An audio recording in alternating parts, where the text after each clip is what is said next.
What kind of mansion can you get in 228 square feet? That's what I said, 228. Well, one with a hot tub and a ski lift at least. Conor Dougherty is here to report on a snowboarder's paradise, which you saw yourself. Yes. Because that's how you roll.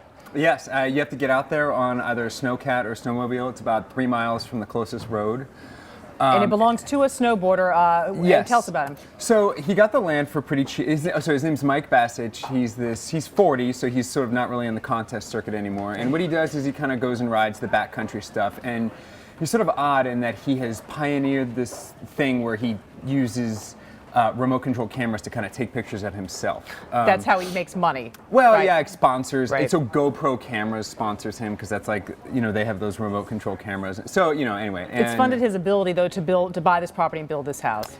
Yeah, I mean, he's had a long career doing this, so I'm sure he's got money saved up and everything. And the house is pretty cheap.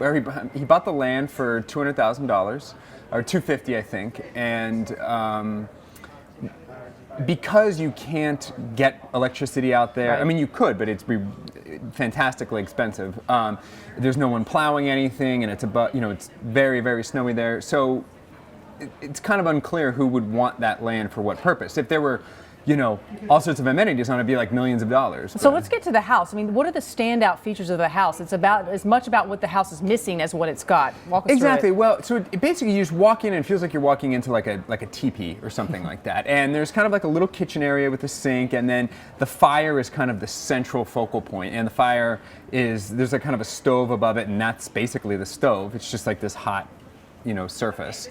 And then he has a little oven above it. And it was funny. It was like, when I was talking to him, he was sort of saying, you think that there's all these limits to living like this, but actually it's very freeing because whatever you're going to do, that's like the way you're going to do it. Right. So for instance, the oven is usually at around 225 degrees, so you're cooking slow on everything. Yeah.